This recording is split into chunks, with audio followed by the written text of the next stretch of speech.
இன்னைக்கு நம்ம பார்த்தது போல விசுவாசத்தில் நடக்க வேண்டும் அப்படிங்கிற ஒரு தலைப்புல நம்ம இன்னைக்கு பேச போகிறோம். வசனம் சொல்லுகிறது 2 கொரிந்தியர் 5வது அதிகாரம் 7வது வசனத்துல 6வது வசனத்துல நாம் தரிசித்து நடவாமல் விசுவாசித்து நடக்கிறோம். இதுதான் இன்னைக்கு நம்ம வந்து பர்சன்டேஜ் தான் நம்ம பேச போகிறோம். நமக்கு நிறைய டைம் வந்து ஆண்டவர்ட்ட நம்ம கேட்கிற பிரேயர் என்ன தெரியுமா? ஆண்டவரே எனக்கு வந்து லைஃப்ல என்ன ஆக போறேன்?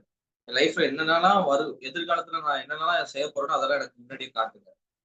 நம்ம நிறைய பேருக்கு வந்து எதிர்காலத்தை அறிந்து கொள்வதில் ஒரு மிகப்பெரிய ஒரு அப்சஷன் இருக்கு. அப்சஷன் மீன்ஸ் அது எப்படியாவது நான் எதிர்காலத்துல என்னவா இருக்க போறேன்னு நான் தெரிஞ்சுக்கணும் அப்படின்னு நமக்கு ஒரு எல்லாத்துக்கும் ஒரு பெரிய ஒரு ஆசை இருக்குது. ஆனா பாருங்க நம்ம எல்லா விஷயத்தையும் ஆண்டவர் வந்து நம்ம லைஃப்ல செய்யப்படுற ஒவ்வொரு விஷயத்தையும் நமக்கு படம் போட்டு காட்ட மாட்டார். முன்னாடியே அவர் நமக்கு தெரிவிப்பார். ஆனா நம்ம லைஃப் எல்லா விஷயத்தையும் அவர் வந்து தெரிவிக்க மாட்டார். ஏனென்றால் அப்படி இருந்துச்சுன்னா வாழ்க்கை ஒரு சுவாரஸ்யமே இருக்காது. நம்ம என்ன பண்ண போறோம், எப்படி இருக்க போறோம் எல்லாம் நமக்கு தெரிஞ்சிச்சுன்னா லைஃப்ல ஒரு சுவாரஸ்யம் இருக்காது. லைஃப் ஒண்ணுமே இருக்காது. அப்படி இருக்கும்போது ஆண்டவர் சில நேரத்துல நம்ம வந்து நம்மளை விசுவாசித்து நடக்க வேண்டும் என்றுதான் சொல்லுகிறார். தோமாட்ட சொல்லும்போது கூட, தோமா நீ கண்டு விசுவாசிக்கிற, ஆனா காணாமல் விசுவாசிக்கிறவர்கள் அதிக பாக்கியவான்கள் அப்படிங்கிறார். ஆண்டவர் வந்து நமக்கு இந்த வாழ்க்கையில விசுவாசம்ங்கிற ஒரு எலமெண்ட் வச்சிருக்கிறார். நிறைய பேருக்கு அந்த விசுவாசத்தை தவிர மத்த எல்லாம் வேணும். ஆனா ஒரு விஷயத்தை புரிந்து கொள்ள நமக்கு பேரே விசுவாசிகள் தான். நான் நிறைய இடத்துல நான் சொல்லிக்கொண்டே இருக்கிறேன். ஏனென்றால் நம்ம கிறிஸ்தவத்துல நம்ம விசுவாசிக்கிறதுக்கு மறந்து போயிடுறோம். பேரே விசுவாசிகள் வைத்துக்கொண்டு நிறைய டைம் விசுவாசத்துல நடப்பதற்கு நம்ம பழக்கப்படவில்லை. அதுதான் உண்மை. விசுவாசத்துல நடப்பதை தவிர மற்ற எல்லா விஷயத்தையும் நம்ம செய்கிறோம். நான் வந்து நான் வந்து குருட்டு விசுவாசத்தை குறித்து நான் பேசவில்லை. சில ஆட்கள் நான் ஏற்கனவே எது சரியான விசுவாசம், எது தப்பான விசுவாசங்கிறதை குறித்து ஆல்ரெடி பேசியிருக்கிறேன். எது சரியான விசுவாசம்னா கர்த்தர் சொல்லுகிறதை நம்புறதுதான் சரியான விசுவாசம். கர்த்தர் சொல்லாத விஷயங்களை நம்மளே அசியூம் பண்ணிக்கிட்டு நம்மளே முடிவு பண்ணி எடுத்துக்கிட்டு அந்த விஷயத்த விசுவாசிக்கிறதுல அர்த்தம் கிடையாது. அதுக்கு பேரு விசுவாசம் கிடையாது. அதுக்கு பேரு பேராசைன்னு வைத்துக் கொள்ளலாம். இல்லைன்னா நமக்கு நம்மளே வைத்துக்கொண்ட ஒரு காரியம் வச்சுக்கொள்ளலாமே தவிர விசுவாசத்துக்கு கீழே வராது. விசுவாசம் என்பது கர்த்தர் உங்களுக்கு வாக்கு பண்ணின விஷயங்களுக்கு காத்திருப்பதுதான் விசுவாசம். அதை நம்புவதுதான். அது காணல. நமக்கு கர்த்தர் என்ன வாக்குத்தத்தம் பண்ணியிருக்கிறார்? நித்திய ஜீவனை அளிப்பேன் என்பது அவர் நமக்கு செய்த வாக்குத்தத்தம். பரலோகத்துக்கு கொண்டு போவார். அதாவது இந்த 2 கொரிந்தியர் 5வது அதிகாரத்துல எப்படி ஆரம்பிக்குதுன்னா, பூமிக்குரிய கூடாரமாகிய நம்முடைய வீடு அழிந்து போனாலும் தேவனால் கட்டப்பட்ட கைவேலை அல்லாத நித்திய வீடு பரலோகத்தில் நமக்கு உண்டென்று அறிந்திருக்கிறோம். ஏனெனில் இந்த கூடாரத்திலே நாம் தவித்து நம்முடைய பரம வாசஸ்தலத்தை தரித்து வாஞ்சையுள்ளவர்களா இருக்கிறோம். தரித்து கொண்டவர்களானால் நிர்வாணிகளாய் காணப்பட மாட்டோம். எதை குறித்து பேசுகிறாருன்னா பரலோகத்தை குறித்து தான் பவுல் இந்த இடத்துல பேசிக் கொண்டிருக்கிறார். சோ அதனாலதான் அவர் சொல்கிறாரு, பரலோகம் எப்படி இருக்கும்னு நமக்கு தெரியாது. அந்த பரலோகம் எப்படி இருக்கும்? அது அதை பத்தியான ஒரு சுத்தமா நமக்கு நாலேஜ் கிடையாது. அப்புறம் ஏன் நம்ம அதை குறிச்சு இவ்வளவு வாஞ்சையா இருக்கிறோம்? அததான் அவர் சொல்ல வருகிறார். நீ ஒரு விஷயத்த பரலோகம் இப்படி இருக்கும், அப்படி இருக்கும், பரலோகத்துல தங்கம் இருக்கும், வைரம் இருக்கும், இப்படிலாம் நீ நம்பி இப்படிலாம் நீ பார்த்து விசுவாசிக்கிறத விட பரலோகம் ஏதோ ஒரு நல்ல இடம்ப்பா. ஆண்டவர் எனக்கென்று ஒரு வாசஸ்தலத்தை ஆயத்தம் பண்ணி வச்சிருக்காரு. கண்டிப்பா அது வந்து ஒரு சிறந்த இடமா தான் இருக்கும். அப்படின்னு நீ நம்பு அப்படின்னு சொல்லி பவுல் இந்த இடத்துல நமக்கு எக்ஸ்பிளைன் பண்றாரு. அதே போலதான் உங்க லைஃப்ல ஆண்டவர் சொன்ன விஷயங்கள் எல்லாமே அதை குறிச்சு ஃபுல் டீடைல்ஸ் நமக்கு தெரிய வேண்டிய அவசியம் கிடையாது. ஆண்டவர் உங்களுக்கு ஒரு வேலையை தரப்போறேன் அப்படின்னாருன்னா, ஆண்டவர்ட்ட என்ன சொல்றோம்? ஆண்டவர் அந்த வேலையை குறிச்ச ஃபுல் டீடைல்ஸ் எனக்கு தாங்க. இல்ல ஒருத்தங்க ஒரு ஊழியத்தை தரப்போறேன் அப்படின்னாருன்னா, ஆண்டவர் இதை குறிச்ச ஃபுல் டீடைல் இஸ்ரவேல் ஜனங்களுக்கு ஆண்டவர் ஒரு சொன்னாரு, நான் உங்களை கானான் தேசத்துக்கு அழைத்து போறேன்னு சொன்னாரு. ஆனா, அவர் வந்து எதை சொல்லலன்னா, நீங்க 40 வருஷம் வனாந்தரத்துல இப்படி சுத்துவீங்க. உங்களுக்கு இத்தனை பேரு அமலேக்கியர் எதிர்த்து வருவாங்க. அதே போல உங்களுக்கு பீலேயாம்னு ஒருத்தன் சாபம் விடுறதுக்கு வருவான். பாலாக்ங்கிற ஒரு ராஜா வருவாரு. மோவாபியர்ட்ட நீங்க தப்பு பண்ணுவீங்க. நெறைய பேர் உங்கள அடிப்பாங்க, உங்களுக்கு சாப்பாடு இல்லாம இருக்காது. சாப்பாடு இருக்காது, தண்ணி இருக்காது. இந்த டீட்டெயில் எல்லாம் ஆண்டவர் இஸ்ரவேல் ஜனங்களுக்கு சொல்லவே இல்ல. சொல்லியிருந்தா என்ன ஆயிருக்கும்? நாங்க எகிப்திலேயே இருந்திருப்போம்னு சொல்லியிருப்பாங்க. இதே போலதான் ஆண்டவர் சில நேரத்துல நமக்கு ஒரு வாக்குத்தத்தம் தரும்போது, அதுக்கான ஃபுல் டீட்டெயில் நமக்கு தரமாட்டார். நம்ம வந்து என்ன நினைக்கிறோம் தெரியுமா? ஆண்டவரே எனக்கு எல்லா விஷயத்தையும் வெளிப்படுத்துங்கப்பா. அப்பதான் நான் உங்கள நம்பி வருவேன். எனக்கு எல்லாம் வச்சு சொல்லுங்க. அப்பதான் என்னால வர முடியும். அப்பதான் என்னால ஃபாலோ பண்ண முடியும் அப்படின்னு. அப்படி கிடையாது. ஆண்டவர் இன்னைக்கு நடத்துவார். இன்னைக்கு நடத்துற தேவன் நாளைக்கு நடத்துவார். இதுதான் நம்பி போறது. நமக்கு இந்த ஒரு அழகான ஒரு இல்லுஸ்ட்ரேஷன் ஒண்ணு சொல்லுவாங்க. நம்ம கையில இருக்கிற டார்ச் லைட் நம்ம ஒரு 2 கிலோமீட்டர் தூரம் நடந்து போகணும்னு வச்சுக்கோங்களேன். அந்த டார்ச் லைட்டோட வெளிச்சம் வந்து ஒரு 10 அடிக்கு தான் விழும். அப்போ ஆண்டவர்ட்ட போய் ஜெபம் பண்ணும்போது, ஆண்டவரே நான் 2 கிலோமீட்டர் போகணுமே ஆண்டவரே. ஆனா இந்த வெளிச்சம் 10 அடிக்கு தான் வெளிச்சம் இருக்கு. நான் எப்படி கிலோமீட்டர் நடப்பேன்? அப்படின்னா, நம்ம ஒவ்வொரு 10 அடி நடந்து நடந்து போக போக அந்த வெளிச்சம் நமக்கு முன்னாடி போய் கொண்டே இருக்கும். அதே போல தான் நம்முடைய விசுவாச வாழ்க்கை. நம்ம கையில இருக்கிறது இந்த டார்ச் லைட் ஒரு விசுவாசம். ஆண்டவரே இது 10 அடிக்கு தான் அந்த போதும். அடுத்த 10 அடிக்கு நான் என்ன பண்ணுவேன் யோசிக்காதீங்க. இந்த 10 அடி நவுண்டு போங்க. அடுத்த 10 அடிக்கான வெளிச்சம் ஆண்டவர் உங்களுக்கு தருவார். இப்படிதான் விசுவாசம்ங்கிறது செயல்பட்டு கொண்டிருக்கும். நம்ம அத அந்த 10 அடிய தாண்டாம நின்ன இடத்துல நின்னுட்டு, எனக்கு அந்த 2 கிலோமீட்டருக்கும் வெளிச்சம் தாங்க ஆண்டவரே. 2 கிலோமீட்டருக்கு லைட் அடிக்கிற மாரி ஒரு டார்ச் லைட்ட தாங்கன்னு சொல்லி ஆண்டவர்ட்ட கேட்டுட்டு இல்லங்க. 10 அடிக்கு உங்களுக்கு ஒரு லைட் இருக்கா? அந்த லைட்ட வச்சு அந்த 10 அடி நகர்ந்து போங்க. அடுத்த 10 அடிக்கான லைட் தன்னாலே வரும். இதுதான் விசுவாச வாழ்க்கை. இன்னைக்கு நம்ம நெறைய பேர் விசுவாசத்துல முயற்சி செய்யாம கடைசி வரைக்கும் ஒரு ஆரம்பித்த இடத்திலேயே நம்ம நின்று கொண்டிருக்கிறோம். ஆண்டவர் சொல்லுகிறார், "நீ போக வேண்டிய தூரம் வெகு தூரம்." கிறிஸ்தவர்களுக்கு விசுவாசம் இல்லாமல் வாழ்வது ரொம்ப கஷ்டம். நம்பிக்கை, எந்த நம்பிக்கையில இந்த உலகத்துல வாழ முடியும்? எந்த நம்பிக்கையில இந்த இந்த இந்த விஷயத்துல நம்மளால ஜெயிக்க முடியும்? எந்த நம்பிக்கையில ஊழியம் பண்ண முடியும்? இன்னைக்கு நம்ம எதிராகி நிற்கிறது சாதாரண விஷயம் கிடையாது. இஸ்ரவேல் ஜனங்கள் எந்த நம்பிக்கையில கானானை விட்டு வெளியே கிளம்பி எகிப்தை விட்டு வெளியே கிளம்பி வந்தாங்க. இன்னைக்கும் ஆண்டவர் உங்களுக்கு ஒரு விஷயத்த சொல்றாருன்னா நம்பிக்கையோட செய்யுங்க. இன்னைக்கு நம்பிக்கைங்கிற ஒரு விஷயம், விசுவாசங்கிற ஒரு விஷயம் நம்ம லைஃப்ல இல்லாமல் போய்விட்டது. நம்ம உலக மனிதர்களாய் மாறிக்கொண்டு வருகிறோம். உலக மனிதர்களை போல எல்லாவற்றுக்கும் ரீசன் கேட்கிறோம். எல்லாவற்றுக்கும் ஆண்டவர் இதுக்கு நீங்க எனக்கு ஃபுல் டீடைல் குடுத்தாதான் உங்கள நம்புவேன் அப்படின்னு நம்ம பிரேயர் பண்றோம். எத்தனை பேர் இந்த பிரேயர பண்ணிட்டு இருக்கீங்க? விசுவாசிக்க முடியாமல் எனக்கு எல்லாவற்றையும் விவரமா சொல்லுங்க. அப்பதான் நான் நம்புவேன் அப்படின்னு சொல்லிட்டு. இன்னைக்கு ஆண்டவர் சொல்கிற ஒரு விஷயம், நீ கண்டு விசுவாசிக்கிறத விட காணாமல் விசுவாசிக்கிறது பாக்கியவான். அப்போ ஆண்டவர் உங்களுக்கு சொல்லுற விஷயங்கள் எவ்வளவு கடினமா இருந்தாலும் பரவாயில்ல. இது ஏற்கனவே நான் சொல்லியிருக்கேன். எவ்வளவு மோசமா இதெல்லாம் நடக்கவே நடக்காத விஷயங்களா இருந்தா கூட பரவாயில்ல. நம்ம அதை நம்புனா அதுக்கான ஆசீர்வாதம் உண்டு. இஸ்ரவேல் அந்த கானான் எகிப்திலிருந்து கானான் போற வரையில தேவன் ஜனங்களை நடத்துற விதங்களை யோசிச்சு பாருங்க. அடிக்கடி நான் எல்லா மெசேஜ்லயும் இந்த விஷயத்துல இருந்து ஏதாவது ஒரு விஷயத்தை எடுத்து பேசுவேன். மோசே ஆண்டவர் என்ன சொல்றாரு? மோசே உன் கையை நீட்டு அப்படிங்கிறாரு. கையை நீட்டினா என்ன ஆண்டவரே ஆகும்? செங்கடல் பிளக்கும் அப்படிங்கிறாரு. இதுல எப்படி ஆண்டவரை செங்கடல் பிளக்கும் நான் கையை நீட்டினா அப்படின்னு கேட்கல. கையை நீட்டினாரு, செங்கடல் பிளந்தது. ஆண்டவர் அப்படிதான் சொல்றாரு. நீங்க நான் சொல்ற விஷயத்தை கேள்வி கேட்காமல் கீழ்ப்படிந்து பாருங்கள். உங்க வாழ்க்கையில உங்களுக்கான அற்புதம் நடக்கும். நீங்க இதுவரைக்கும் யோசிச்சுட்டு ரீசனிங் பண்ணிட்டு இது எப்படி ஆகும், இது எப்படி ஆகும்னு நினைச்சிட்டு இருக்கிறதுனால இன்னைக்கு வரைக்கும் உங்க வாழ்க்கையில சில விஷயங்கள்ல முன்னாடி போக முடியல. விசுவாசத்துல நடந்து பாருங்க. விசுவாசத்துல நடந்து பாருங்க. ஆபிரகாமுக்கு அதான் சொல்றாரு. அவனுக்கு ஒரே ஒரு ஹிண்ட் தான் கொடுத்தாரு. கானான் தேசத்துக்கு வா. நான் உனக்கு காண்பிக்கிற தேசத்துக்கு நீ வா அப்படிங்கிறாரு. வேற எதுவும் ஆபிரகாம் சொல்லல. அந்த கானான் தேசத்துல பால் ஓடும் தேடும் அந்த எதுவும் சொல்லல. அந்த கானான் தேசத்துல இப்படி இருப்பாங்க, அந்த கானான் தேசத்துல இது இருக்கும் அது இருக்கும் எதுவுமே சொல்லல. நீ வா, அவ்வளவுதான் ஆபிரகாம் கிடைத்தது. இன்னைக்கும் ஆபிரகாமும் கேள்வி கேட்கல. ஆண்டவரே அந்த தேசத்துல எனக்கு தண்ணி இருக்குமா? அந்த தேசத்துல போர் வாட்டர் நல்லா இருக்குமா? அந்த தேசத்துல டிரான்ஸ்போர்ட் நல்லா இருக்குமா? மெட்ரோ இருக்குமா? இதெல்லாம் கேட்கவே இல்ல. அவன் பாட்டுக்கு சொன்னதை கேட்டுக்கொண்டு அந்த ஆபிரகாம் ஒரு விசுவாசத்துல போனார். இன்னைக்கு நான் உங்களுக்கு சொல்ற ஒரு விஷயம், அது ஆண்டவர் சொல்ற விஷயத்துக்கு எக்ஸ்பிளனேஷன் கேட்டுட்டு இருக்காருங்க. இது எக்ஸ்பிளனேஷன் கேட்டோனாலே நம்முடைய விசுவாசம் குறைந்து விடும். இது இருக்கா அது இருக்கான்னு கேட்டா குறைந்து விடும். ஆண்டவர் நேர்த்தியாய் நடத்துவார். ஒரு குறைவில்லாமல் நடத்துவார். நம்புங்க. அழைத்தவர் உண்மை உள்ளவர், அழைக்கிறவர் உண்மை உள்ளவர். அப்படின்னா உங்களை ஒரு விஷயத்த செய்ய சொல்றாருன்னா அந்த விஷயத்துக்கான முழு பொறுப்பையும் அவரே உங்களுக்கு செய்து முடிப்பார். உங்களை அழைத்திருக்கிறார், ஊழியத்துக்கு அழைத்திருக்கிறார் என்றால் அந்த ஊழியத்தை நிறைவேற்றுவதற்கான முழு அதிகாரத்தையும் முழு பலத்தையும் அதற்கான வரங்களையும் உங்களுக்கு தந்து நடத்துவார். அவர் உங்களை செய்ய முடியாததை செய்ய சொல்லவே மாட்டார். என்ன உங்களால செய்ய முடியாமோ அதைதான் செய்ய சொல்லுவார். இன்னைக்கும் கர்த்தர் பேசிக் கொண்டிருக்கிறார் யாருக்கோ. நான் சொல்றேன், இன்னைக்கு நிறைய பேர் ஆண்டவரை விசுவாசிக்க முடியாமல் எனக்கு ரொம்ப கவலையான விஷயம் என்ன தெரியுமா? நம்ம கைபலத்தை வச்சு நம்ம ஸ்ட்ரென்த்தை வச்சு நமக்கு இருக்கிற ஸ்ட்ரென்த்தை வச்சு ஆண்டவருடைய பலத்தை நம்ம கணக்கு போட்டுட்டு இருக்கோம். நம்மகிட்ட ஒரு 1,00,000 இருக்குன்னு வச்சுக்கோங்களேன். அந்த 1,00,000 தான் அந்த 1,00,000 வச்சு என்ன பிளான் பண்ண முடியுமோ அதை தான் நம்ம பிளான் பண்ணிட்டு இருக்கோம். அது நம்ம பலங்க. ஆண்டவர் அவருடைய கரத்தை யோசிச்சு பாருங்க. பொருள் நம்ம நம்மளுடைய கையில இருக்கிறத வச்சுட்டு ஆண்டவரை நம்ம குறிக்கிற கூடாது. இன்னைக்கு நம்மளுடைய ஸ்ட்ரென்த் ஆண்டோடைய ஸ்ட்ரென்த் நம்ம நினைக்கிறோம். அப்படி கிடையாது. இன்னைக்கு ஆண்டவர்கிட்ட அன்லிமிட்டடான காரியங்கள் இருக்குது. உங்களுக்கு ஒரு 1,00,000 தான் இருக்கா? உங்களுடைய திறமையில 1,00,000 தான் சம்பாதிக்க முடியுதா? ஆனா ஆண்டவருடைய கரத்துல அவர் சொல்ற வெள்ளியும் பொன்னும் கர்த்தருடையது. அவர் இந்த உலகத்தில் உள்ள எல்லா பூமியும் அது நிறைவும் கர்த்தருடையது. அப்போ இந்த பூமியில உள்ள எல்லா விஷயமும் அவர் கரத்துல இருக்கும்போது நம்ம கையில நம்ம பாக்கெட்ல இருக்கிற அந்த ரூபாயோ 2 வச்சுட்டு ஐயோ என் வாழ்க்கை இவ்வளவுதான், இதுக்கு மேல என்னால செய்ய முடியாது. அது நம்ம கையை பார்க்க கூடாதுங்க. அழைத்தவரை பாருங்க. இன்னைக்கு நமக்கு நிறைய பேருக்கு விசுவாசம் இல்லாத ஒரு வாழ்க்கை வாழ்ந்து கொண்டிருக்கிறோம். விசுவாசம் இல்லாம லோன் எடுக்கிறோம். விசுவாசம் இல்லாம மனிதர்களை சார்ந்து வாழ்கிறோம். விசுவாசம் இல்லாம நிறைய விஷயங்களை நம்ம செஞ்சு கொண்டிருக்கிறோம்.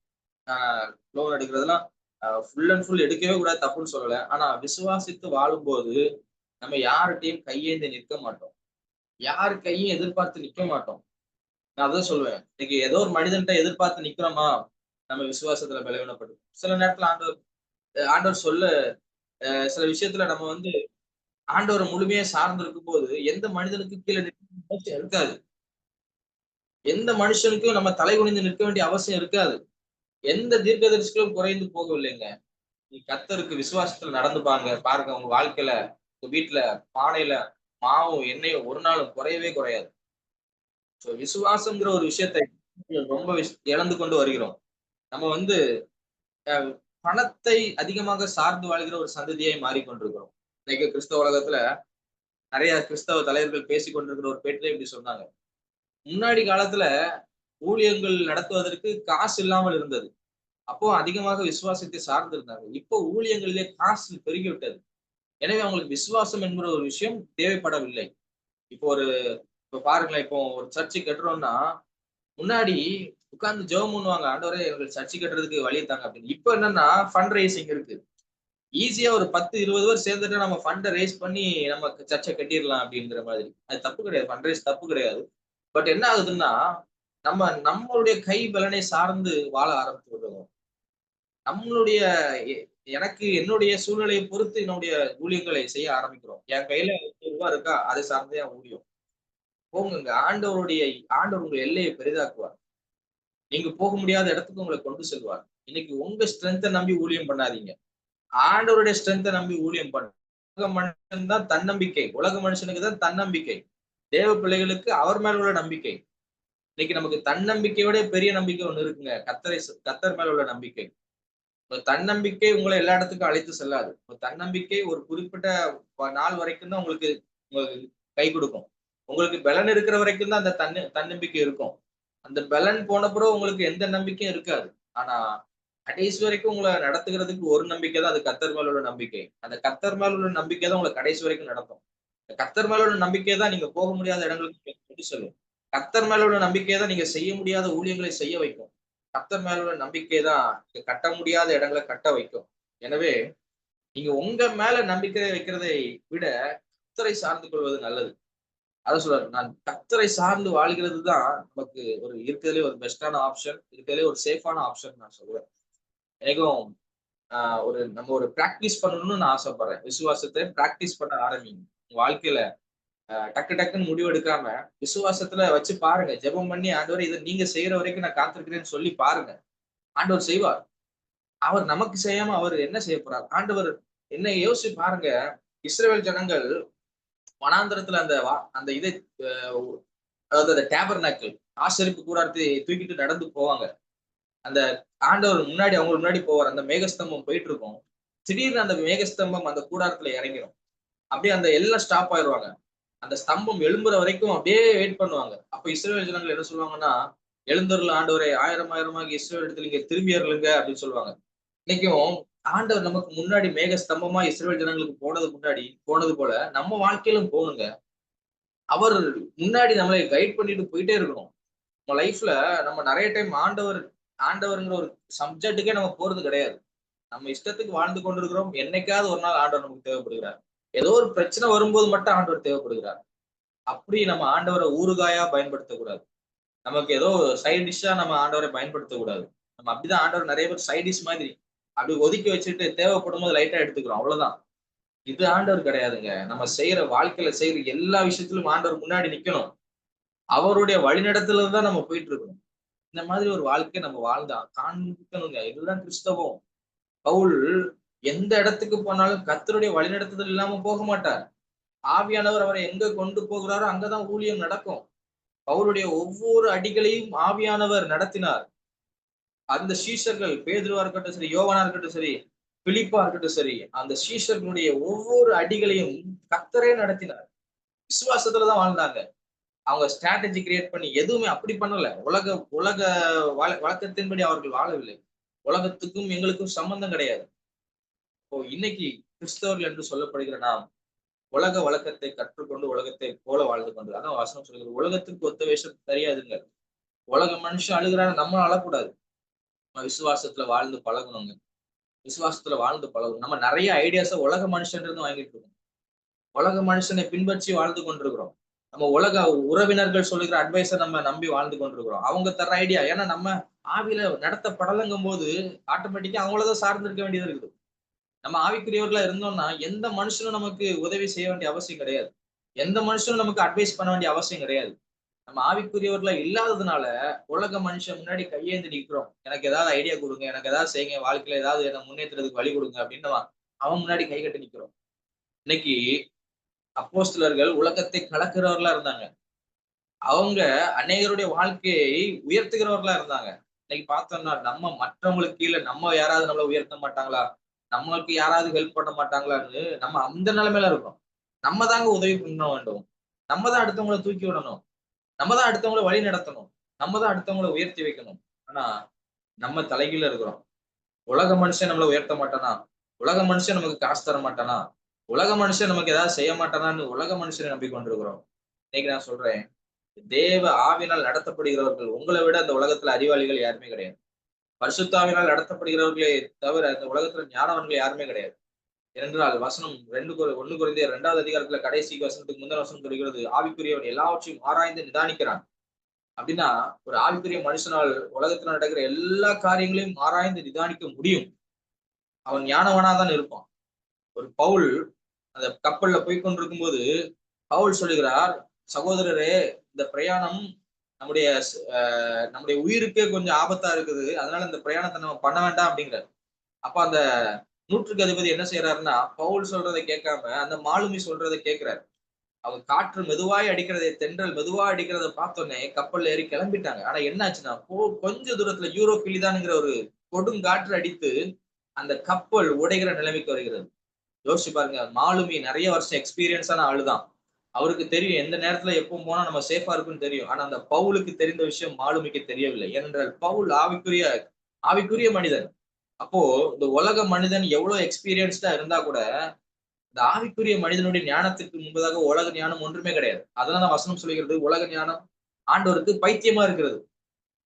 அப்போ யோசிச்சு பாருங்க, இந்த மாலுமி எடுத்த முடிவு தப்பா இருந்துச்சு, பவுல் சொன்னது கரெக்டா இருக்குது. ஆனா அப்படியும் பவுல் அடுத்து மறுபடியும் சொல்றாரு, எல்லாம் சோர்ந்து போய் மரணம் வரும் என்று நிச்சயித்து கொண்டு இருக்கும்போது, அவ்வளவுதான் வாழ்க்கை முடிஞ்சிச்சுன்னு இருக்கும்போது பவுல் எழுந்து நின்று தைரியப்படுத்தி சொல்லுகிறார், எல்லாரும் சாப்பிடுங்க, ஆண்டவர் நம்மளை காப்பாத்துவாரு. இதெல்லாம் ஒரு நமக்கு கப்பற் சேதமே அல்லாமல் பிராண சேதம் யாருக்கும், உயிர் சேதம் யாருக்குமே வராது அப்படின்னு திடன் சொல்லி ஐடியா கொடுத்து அந்த ஜனங்களை வழி நடத்துறாங்க. இன்னைக்கும் ஆவிக்குரிய தேவ மனிதர்கள் இந்த உலகத்தை வழி நடத்துற இடத்துல இருக்கணும். ஆனா நம்ம மற்றவர்கள் வழி நடத்தப்பட்டு கொண்டிருக்கிறோம். மற்றவர்கள் நமக்கு அட்வைஸ் பண்ணிட்டு இருக்காங்க. மற்றவர்கள் நமக்கு இந்த வாழ்க்கையை எப்படி வாழணும்னு நமக்கு கிளாஸ் எடுத்துட்டு இருக்காங்க. அவங்க நமக்கு கற்றுக் கொடுக்குறாங்க, நீ வாழ்றது சரி கிடையாது, நீ இப்படி வாழு அப்படி வாழுன்னு அவங்க நமக்கு டீச் பண்ணிட்டு இருக்கிறாங்க. நம்ம அவங்களை சொல்றதை கேட்டுட்டு, ஏன்னா நம்ம கஷ்டப்பட்டு கொண்டிருக்கிறோம். ஏன்னா நம்ம லைஃப்ல சந்தோஷம் இல்ல, நம்ம லைஃப்ல நிம்மதி இல்ல. எனவே உலக மனிதர்கள் நமக்கு அட்வைஸ் பண்ற ஒரு இடத்துக்கு கொண்டிருக்கும். தேவ பிள்ளைகளை நான் சொல்றேன், இன்னைக்கும் விசுவாசத்துல நடக்கும்போது நம்ம அநேகருக்கு ஆசீர்வாதமா இருக்கும். நம்ம மூலமாய் அநேகர் வாழ்க்கை கட்டப்படும். ஆனா இன்னைக்கு நிலைமை தலைகீழ இருக்கு. நம்ம அடுத்தவங்களை கையை நோக்கி அவங்க எனக்கு உதவி செய்ய மாட்டாங்களா, இவங்க எனக்கு உதவி செய்ய மாட்டாங்கன்னு இருக்கும். கொஞ்சம் ஆண்டவர் கூட வளர ஆரம்பிக்கும். ஆவிக்குரிய ஜீவியத்துல இன்னும் கொஞ்சம் பலப்படுவோம். ஏற்கனவே நிறைய விஷயங்களை பேசியிருக்கோம். தனிப்பட்ட ஜெப வாழ்க்கை, ஆண்டவரோடு நெருங்கி சேருதல், இதெல்லாம் நம்ம இருக்கும்போது நமக்குள்ள ஒரு விசுவாசம். விசுவாசம் எப்படி வரும்? விசுவாசம் கேள்வினால் வரும், கேள்வி தேவ வசனத்தினால் வரும். வசனத்தை அதிகமாக ஆராய்வோம், வசனத்தை அதிகமா படிப்போம். இந்த வசனம் நமக்கு கற்றுத்தருங்க. வசனம் கற்றுத்தரும். நீ என்ன முடிவு எடுக்கணும், எங்க போகணும், யாரை சந்திக்கணும், எப்படி பேசணும் அப்படின்னு இந்த வசனம் முடிவெடுக்கும். எல்லாத்துக்குள்ள நமக்கு பரிசுத்தாவியானவர் இருக்கிறார். நம்முடைய சகல சத்தியத்திற்கும் வழி நடத்துவார். நம்ம தவறு செய்யும்போது இதை போகாத, இதை செய், இதை செய்யாத அப்படின்னு சொல்லி கூட இருந்து ஒவ்வொரு நேரமும் நம்மை வழி நடத்துவதற்கு ஆவியானவர் கூடவே இருக்கிறார். வசனமும் ஆவியானவரும் நம்மை சேர்ந்து நடத்தும் போது இன்னைக்கு பாருங்க, நீங்க எந்த விஷயத்தை எடுத்தாலும் உங்களுக்கு அதுல வெற்றி இருக்கு. உங்களுக்கு தெரியும் நீங்க தப்பான விஷயத்துக்கு மாட்டிக்க மாட்டீங்க. அதனாலதான் ரோமர் 8:28 சொல்லுகிறது, அன்பின் தேவ தீர்மானத்தின்படி அவரிடத்தில் அன்பு கூறவர்கள் அவரிடத்தில் அழைக்கப்பட்டவர்கள் சகலமும் நன்மைக்கு ஏதுவாக நடக்கும். அவருடைய தீர்மானத்தின்படி அழைக்கப்பட்டவர்களை தேவனிடத்தில் அன்பு கூறுகிறவர்களுக்கு சகலமும் நன்மைக்கு எதுவாக நடக்கும். அப்போ உங்க லைஃப்ல நடக்கிற விஷயங்கள் எல்லாமே நன்மைக்காக தான் நடக்கும். ஒரு விஷயமும் ஐயோ இது நான் ஏன் நடந்ததுன்னு நீங்க கேள்வியே கேட்க மாட்டீங்க. நம்ம ஏன் அந்த மாதிரி ஒரு லைஃப்க்கு இன்னும் வரல? யோசிச்சு பாருங்க. நம்ம என்ன நினைக்கிறோம்னா கிறிஸ்துவ வாழ்க்கையும் ஆவிக்குரிய வாழ்க்கையும் உலக வாழ்க்கையும் நம்ம பிரிச்சு பாக்குறோம். ஆண்டவரே உங்களுக்கு தர வேண்டிய டைம் நான் தந்துட்டேன். நிறைய பேர் எனக்கு சொல்றது கஷ்டமா இருக்கு. நிறைய பேர் ஆண்டவருக்கு கொடுக்க வேண்டிய டைமை தசம பாகம் நினைச்சு கொடுத்துட்டு இருக்காங்க. 24 மணி நேரம் இருக்கு ஆண்டவர், நான் உங்கள்ட்ட ஒரு 2.5 மணி நேரம் பேசுறேன், தசம பாகமா டைமை தாரேன். நம்ம பழைய ஏற்பாட்டு காலத்திலே வாழ்ந்துட்டு இருக்கோம். 24 மணி நேரமும் ஆண்டவருக்கு தான். இன்னைக்கு நான் சொல்றேன், நம்ம அப்ப மத்த 22 மணி நேரம் நம்ம யார் கூட இருக்க போறோம்? 2.5 மணி நேரம் மட்டும் ஆண்டவர்கிட்ட கொடுத்துட்டு மத்த 22 மணி நேரம் நம்ம அப்படிதான் இந்த உலகம் போய் கொண்டிருக்கிறது. 24 மணி நேரம் ஆண்டவர் வசனம் சொல்லுகிறது, இனி நான் அல்ல, அவரே எனக்குள் இருக்கிறார். அப்படி இருக்கும்போது நீங்க எப்படிங்க 2.5 மணி நேரம் மட்டும் ஆண்டவர் கூட இருந்துட்டு மத்த 22 மணி நேரம் நீங்க வேற ஒரு வாழ்க்கை வாழ முடியாதா? இல்ல, 24 மணி நேரமும் கர்த்தரால் நடத்தப்படுகிற ஒரு வாழ்க்கையை வாழணும். அதான் கிறிஸ்தவ வாழ்க்கை. நான் 1 மணி நேரம் ஜெபம் பண்ணிட்டேன், 5 அதிகாரம் வாசிச்சுட்டேன், என் கடமை இன்னைக்கு முடிஞ்சிருச்சு, இனிமே எனக்கு ஆண்டவருக்கு சம்பந்தம் கிடையாது, இன்னைக்கு நாளைக்கு தான் நான் ஆண்டவரை பத்தி யோசிப்பேன். இப்படிதான் நிறைய பேர் வாழ்ந்துட்டு இருக்கோம். அது ரொம்ப மோசமான ஒரு வாழ்க்கை. நீங்க நினைச்சிட்டீங்க நான் ஆவிக்குரியவன், நான் அதிகமா ஜெபம் பண்றேன், நான் 1 மணி நேரம் ஜெபம் பண்றேன், 10 அதிகாரம் வாசிக்கிறேன் அப்படின்னு. பரிசேயன் அப்படிதான் ஜெபம் பண்ணிட்டு இருந்தாரு. ஆண்டவரே நான் தசம பாகம் கொடுக்குறேன், நான் உபவாசம் இருக்கிறேன். அப்ப ஆண்டவர் சொல்றாரு, அவன் அல்ல இவனே நீதிமானாக்கப்பட்டான் அப்படின்னு. இன்னைக்கு பரிசேயர் மாதிரி நம்ம ஆண்டவர் பேசிட்டு இருக்கோம். ஆண்டவர் நான் இவ்வளவு ஜெபம் பண்றேன், இவ்வளவு உபவாசம் இருக்கிறேன், இவ்வளவு வேதத்தை தியானிக்கிறேன், இவ்வளவு உபவாச கூட்டங்களுக்கு போறேன். அது ஆண்டவர் இல்லங்க. நீங்க ஆவிக்குரியவர்களா இருக்கணும்னா கணக்கு வச்சு பார்க்க கூடாது. 24 மணி நேரமும் ஆண்டவரால் நடத்தப்படுகிறவர்களா இருக்கணும். அதுதான் ஆவிக்குரியவன். அவன் தான் ஆவிக்குரியவன். தேவ ஆவியினால் நடத்தப்படுகிறவர்களே ஆவிக்குரியவர்கள். இல்லை என்றால் நம்ம எல்லாம் சடங்காச்சாரமாய் செய்து கொண்டிருக்கிறோம். இன்னும் பழைய ஏற்பாட்டு காலத்துல வாழ்ந்து கொண்டிருக்கிறோம். ஆண்டவருக்கு 1 மணி நேரம் கொடுக்குற, 2 மணி நேரம் கொடுக்குற எல்லாம் பழைய ஏற்பாட்டு காலம். புதிய ஏற்பாட்டுல கிறிஸ்து நமக்குள்ள வாசம் பண்ணுகிறார். அவரே நமக்குள்ள இருக்கிறார். இதை நம்ம புரிஞ்சுக்கலன்னா இன்னும் நம்ம ஆவில வளரலன்னு தான் அர்த்தம். எனக்கு தயவு செஞ்சு நான் சொல்றது கேளுங்க. நம்ம கிறிஸ்தவ வாழ்க்கையும் ஆவிக்குரிய வாழ்க்கையும் உலக வாழ்க்கையும் பிரிச்சு பார்க்காதீங்க.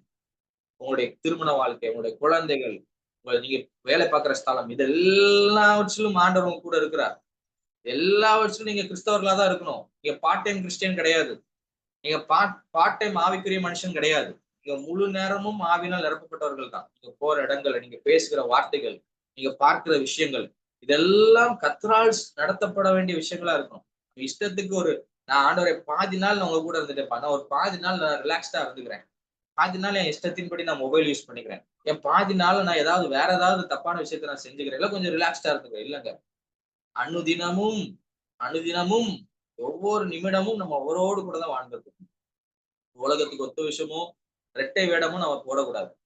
அதனாலதான் நம்மளால விசுவாசத்துல வளர முடியல. அதனாலதான் விசுவாசத்துல ஓட முடியல. உலக மனிதர்களை போல வாழ்ந்து கொண்டிருக்கிறோம். விசுவாசத்துல நடக்க வேண்டும் என்றால் முழுவதும் ஆவிக்குரிய மனிதனாகவே வாழ வேண்டும். நம்ம நம்ம ஃப்ரெண்ட்ஸை பார்க்கும்போது ஒரு பேச்சு, சர்ச்சுக்கு வரும்போது ஒரு பேச்சு, வீட்டுல உறவினர்களிடத்துல ஒரு பேச்சு இல்லைங்க. எல்லா இடத்துலயும் ஒரே மாதிரி தான். நம்ம நமக்குள்ள அடையாளமே நம்ம எல்லாம் கிறிஸ்தவர்கள், நம்ம எல்லாம் பிரித்தெடுக்கப்பட்டவர்கள். நான் அப்படியே உலகத்தை விட்டு பிரிஞ்சு இருங்கன்னு நான் சொல்லல. எந்த இடத்துல போனாலும் உங்களுக்குடைய ஸ்டாண்டர்டா நீங்க விட்டு கொடுக்காதீங்க. மற்றவங்க செய்யறாங்கிறதுக்காக நீங்க அதை செய்யாதீங்க. உலகத்திற்கு ஒரு முன்மாதிரியா இருந்து காட்டுங்க. நீங்க மற்ற கிறிஸ்தவர்களுக்கு ஒரு முன்மாதிரியா இருந்து காட்டுங்க. இன்னைக்கு நம்ம முன்மாதிரியா இருக்கும்போது தேவ ராஜ்யம் விரிவடையும். சீக்கிரத்துல தேவன் வரப்போகிறார். அதற்கான எல்லாவித ஆயத்த வேலைகளும் நடந்து கொண்டிருக்கிறது. உலகம் ரொம்ப மோசமான சூழ்நிலையில போய் கொண்டிருக்கிறது. நம்ம விசுவாசத்துல கடைசி நாட்கள்ல வசனம் சொல்கிறது, அவர் வரும்போது, மனுஷகுமாரன் வரும்போது விசுவாசத்தை காண்பாரோ என்று. இப்ப பிரச்சனை நல்லா கடைசி நாட்கள்ல நிறைய பேர் விசுவாசமே இல்லாம வாழ்ந்து கொண்டிருப்பாங்க. விசுவாசத்தை யார்கிட்ட எதிர்பார்ப்பாருன்னா கிறிஸ்தவ மட்டும் தான் எதிர்பார்ப்பாரு. நிறைய கிறிஸ்தவ மட்டும் விசுவாசம் இல்லாம வாழ்ந்து கொண்டிருக்கிறோம். நம்ம விசுவாசம் இல்லாத கிறிஸ்தவர்களாய் நம்ம காணப்படாதபடிக்கு எச்சரிக்கையா இருப்போம். விசுவாசத்துல இன்னும் பலனடைவோம். ஒவ்வொரு விஷயத்தையும் விசுவாசத்துல செஞ்சு பாருங்க. ஒவ்வொரு விஷயத்தையும் விசுவாசத்துல செய்யுங்க. சுயபலத்துல இல்ல, லோன் போட்டு அல்ல, யாரோ கொடுக்குற அட்வைஸ்ல இல்ல, எல்லாவற்றையும் விசுவாசத்துல செய்யுங்க. ஒரு விசுவாசம் விசுவாசம் உங்களுக்கு நீதியாக எண்ணப்படும். இந்த விசுவாசம் தான் உங்களை பரலோகத்துக்கு கொண்டு போகும். இந்த விசுவாசம் தான் உங்களோட உலகத்தை ஜெயிக்கிற ஜெயமாய் உங்களுக்கு இருக்கும். கர்த்தர் உங்களை ஆசீர்வதிப்பார். மீண்டும் நம்ம அடுத்து நான் இன்னொரு மீட்டிங் போக வேண்டியிருக்குது. நீங்க ஜெபம் பண்ணுங்க, விசுவாசத்துல நடங்க. கர்த்தர் உங்களை எந்தெந்த காரியங்கள்ல உங்களை உயர்த்தணுமோ அதெல்லாம் உயர்த்தி தரிசித்து நடவாமல் நம்மள விசுவாசித்து நடக்கிறவர்களா இருக்கிறோம். இன்னைக்கு நீங்க போகிற பாதை உங்களுக்கு தெரியலனா கூட, இன்னைக்கு நீங்க போயிட்டு இருக்கிற சிச்சுவேஷன் உங்களுக்கு புரியலனா கூட, முடிவுல உங்களுக்கு தெரியும் என் தேவன் எல்லாவற்றையும் நேர்த்தியாய் அதினதின் காலத்துல நேர்த்தியாய் செய்திருக்கிறார் என்பது முடிவுல புரியும். அப்போ கர்த்தரை மகிமைப்படுத்துவீங்க. கர்த்தர் உங்களை ஆசீர்வதிப்பாராக. ஆமென். தேங்க்யூ.